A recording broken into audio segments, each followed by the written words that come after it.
정자는 사람들의 마음을 읽어보는 코너 호모 이코노미쿠스입니다.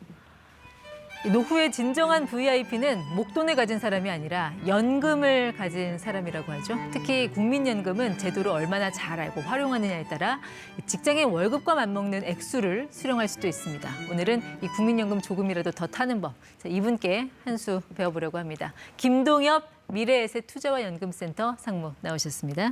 네, 상무님 어서 오세요. 예, 안녕하십니까. 이 노후의 최고 효자는 뭐 자식도 아니고 국민연금이라고 하는데 뭐 이왕 키우는 거 좀 효도 좀 제대로 받아보려고요. 네, 어떤 전략 좀 활용하면 좋을까요? 국민연금은 이제 낸만큼은 많이 받을 수 있잖아요. 근데 가입 기간을 상당히 많이 늘려놓는 게 좋은데 과거에 이런저런 사유로 보험료를 안 낸 기간들이 있는지 한번 찾아보는 게 되게 중요해요. 그래서 뭐 출산이나 육아나 문제로 직장을 그만두거나 네. 휴직이나 뭐 실직 이런 걸로 그만두시면서 보험료를 안 낸 분들이 꽤 있거든요. 네. 그런 보험료들을 찾아서 그런 것들을 나중에 납부하는 제도를 우리가 추후 납부라는 제도가 있습니다. 그 제도를 잘 활용하시면 국민연금 가입 기간을 늘리고 네. 또 가입기간이 늘어난 만큼 비례해서 나중에 받는 노령연금, 연금액도 같이 늘어나는 구조로 되어 있기 때문에 네. 저걸 찾아보는 게 되게 중요한 것 같습니다. 그렇군요. 그러니까 과거에 안 낸 보험료를 뒤늦게 낼 수 있게 한 제도가 이 추후 납부 제도라는 건데. 예, 맞습니다. 이런저런 이유로 안 냈던 사람들, 뭐 구체적으로 어떤 경우일까요? 크게 두 가지 종류 경우가 있을 텐데 그림을 한번 보시면 어떤 경우가 있냐 그러면 적용 제외 기간이라는 게 있습니다. 지금 뭐냐 그러면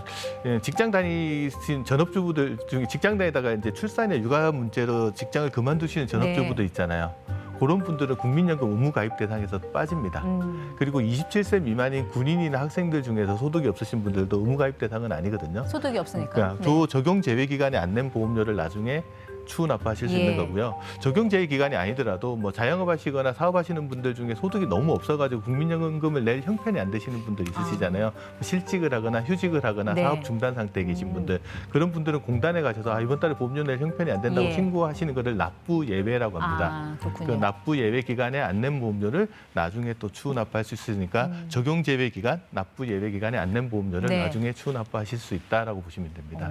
저렇게 뭐 추후 납부를 하려는 데는 분명히 뭐 이유가 있을 것 같은데 추후 납부하면은 뭐 구체적으로 어떤 이득이 있습니까? 국민연금에서 받는 연금액은 가입 기간에 비례해서 늘어나는데 보통 이제 20년을 국민연금 가입했을 때 받는 연금을 100이라고 치면 가입 기간이 평균 1년 늘어날 때마다 국민연금 수령액이 한 5% 가량씩 늘어나는 구조로 되어 있어요. 그래서 가입 기간을 상당히 늘리는 게 좋은데 예를 한번 들어보면 송파구에 사시는 A 씨 사례가 한번 있는데 이분이 어떤 경우냐면 과거에 직장을 한 8개월 다니다가 뭐 사정이 있어서 직장을 그만두시고 한 20년 넘게 안 다니셨어요.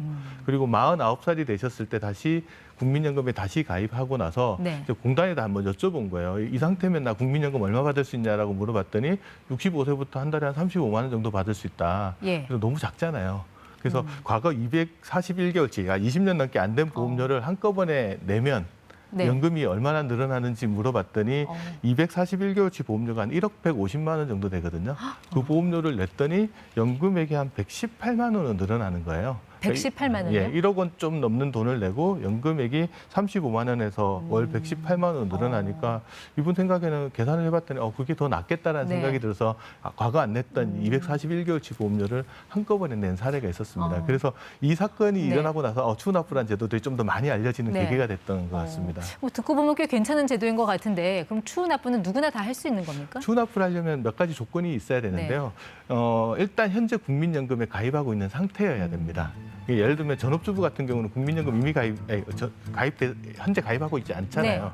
그런 분들 같으면 국민연금 공단에 가서 이미 가입 신청을 먼저 하셔서 가입 상태를 회복하시고 가입 자격을 확보해야 된다. 이제 가입 상태여야 되고 과거에 한 번이라도 한 달치 보험료라도 낸 경험이 있으셔야 됩니다. 그러면 과거 낸 다음부터 지금 새로 가입하고 중간에가 비어 있는 거잖아요. 그때 안 낸 보험료를 납부하시는 게 이제 추후 납부 제도라고 보시면 됩니다. 중요한 거는 이제 돈을 얼마나 내느냐. 이제 추후 납부 보험료는 어떻게 정해집니까? 내가 이번 달에 추후 납부를 하겠다라고 신청을 하잖아요. 그러면 이번 달에 내가 국민연금 공단에 내는 보험료가 있잖아요.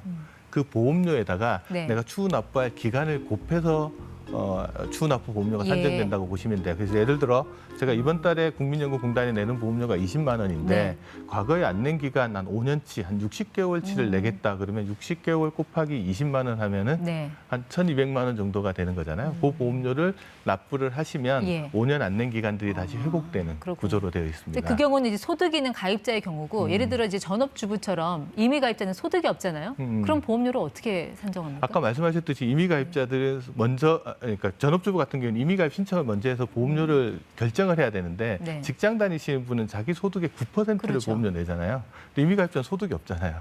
보험료 스스로 정하게 돼 있거든요.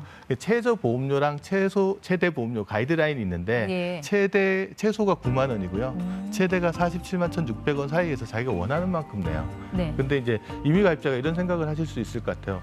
이번 달 보험료를 좀 많이 책정을 하고 추후 납부를 하면 보험료를 많이 내니까 나중에 연금도 많이 받을 수 있겠다 이렇게 생각하실 수가 있잖아요. 그래서 한 47만 원 정도를 보험료 책정을 하면 이분은 많이 받을 요량으로 그렇게 했는데 국민연금공단도 그 부분을 알고 있으니까 상한선을 두고 있어요. 그렇군요. 그래서 24만 1,000원 정도가 넘어가는 금액 이상으로 보험료를 내시는 분은 24만 원 저금액에다가 추후 납부할 기간을 곱해서 추납 보험료를 산정한다라고 보시면 돼요. 그래서 상한선을 두는 이유는 이제 추납 제도를 그러니까 재테크 수단을 활용하는 부분들을 일부 좀 방지하려고 저는 제도를 두고 있습니다. 조금 전에 그 이제 보험료는 이제 마음대로 내가 상한선 안에서 결정할 수 있다고 하셨는데 그 기간 있잖아요. 앞서 본 그 A씨 사례처럼 20년치 이렇게 그 20년 기간 한꺼번에 다 이렇게 납부할 수 있어요? 기간은 어떻게 정해요? 그 사례가 있고 난 다음에 이제 국민연금법 개정이 이루어졌어요. 왜냐하면 이렇게 추후납부 제도를 일종의 재테크 수단처럼 활용하는 문제들도 있는 것 같고 두 번째는 이제 성실하게 매달 내는 사람도 있는데 이건 나중에 한꺼번에 너무 많이 내게 하면 성실하게 내는 사람 입장에서도 좀 어려움이 있잖아요. 그래서 저 제도 한번 보시면 그림 보시면 예를 들어 2000년도에 보험료를 마지막 납부하셨다. 그리고 2015년에 납부 재개를 하셨다가 만낸 기간이 한 15년 정도 되잖아요. 그럼 저 15년치를 다 내게끔 하려는 건 과거에는 되게 가능했었어요. 근데 지금은 그게 안 됩니다. 최고로 많이 내면 10년 미만, 그러니까 119개월치. 그러니까 9년 11개월치까지만 납부를 하실 수 있고요. 저 범위 내에서 9년 11개월 범위 내에서 자기가 희망하는 만큼 기간을 정해서 납부를 하시면 됩니다. 뭐 추후 납부를 두고 한때 뭐 대박 재테크다 이런 얘기도 있었는데 이제 이렇게 가입 기간 제한두면 꼭 그렇게만은 아니겠네요. 그렇죠. 이게 일종의 재테크 수단으로 활용되는 문제점은 있는데 그렇다고 이 제도 자체를 없앨 수는 없잖아요. 또 저걸 잘 활용해서 노후 준비하시는 분도 있기 때문에 기간대에 제한을 두는 식으로 바뀌었습니다. 자, 내가 이제 추후 납부를 할 수 있는 그 예산이 딱 정해져 있다라고 하면 기간을 길게 잡고 조금씩 내는 게 낫습니까? 아니면 기간 좀 짧게 잡고 그 내는 금액을 좀 늘리는 게 낫습니까? 그것도 질문이 많이 하시는 부분들인데 예를 한번 화면 보시면 좋겠는데 어떤 분이 이제 추후 납부할 예산이 한 1,000만 원 정도 여유 자금이 있다라고 가정을 하고요. 이분이 적용 제휴 기간이 한 100개월 정도 되면 저 기간을 다 납부할 건지 아니면 좀 줄여서 할 건지 할 수 있잖아요. 그럼 10만 원씩 100개월을 낼 거냐, 20만 원씩 50개월을 낼 거냐.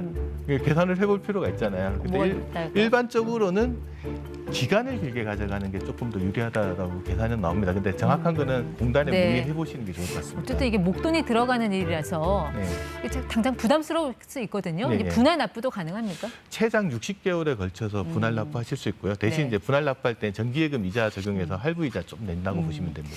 혹시 이제 65세 이상 고령자분들이 이 방송 보시면 나 지금 기초연금 받고 있는데 이거 잘못하다가 이거 추후 납부했다가 기초연금 못 받는 거 아닌가? 이런 의문 가지. 감액되는 부분들이 신중하셔야 됩니다. 예를 들어 이미 기초연금 대상자가 아니신 분은 상관없는데 받을지 안 받을지 모르시는 분은 추후 납부해서 연금액이 늘어나면 기초연금이 감액될 수가 있거든요. 그래서 2022년도 기초연금액 저 기준에서 한 150% 이상을 국민연금 수령을 하면 감액이 되는데 예를 들어 한 57만 원 정도 국민연금 수령하면 기초연금이 한 3만 원 정도 감액? 그 정도 된다고 보시면 될 것 같습니다. 인생은 생각보다 길고 연금은 생각보다 쓸모가 참 많은 것 같습니다. 지금까지 김동엽 사무와 함께했습니다. 고맙습니다. 네, 감사합니다.